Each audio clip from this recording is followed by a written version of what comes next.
Qızlar universitetə girə bilməyəndə. Ata girə bilməmişəm. Heç nə olmaz qızım, narahat olma. Narahat Gələn olma. hazırlaşarsın. Qədər əlləşdim. Heç nə olmaz, gələn hazırlaşırsan. Dedim da sizə. Yaxşı, ağlama. Oğlanlar. Arsan Aksaqqal.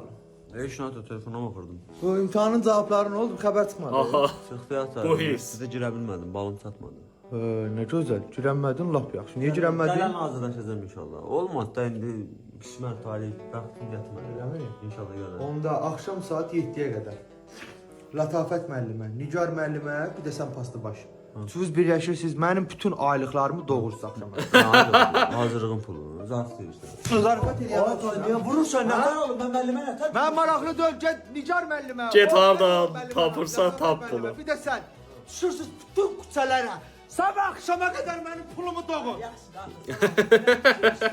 Doğmaq elədim. Qardaş, mən Putinlə mən Mənim 20 yaşım var, vurma məni. Ay, mənim Putinlə xəbərim yoxdur. 3 saat mən Wi-Fi ödəmirəm. Sənin tökürəm. Putinlə xəbərim yoxdur deyir artıq. Allah, həqiqətən, yəni oğlanlarda belə olur, amma bilmirəm. Bəlkə də bəziləriniz var, amma mən yaşamışam şəxsən bunu.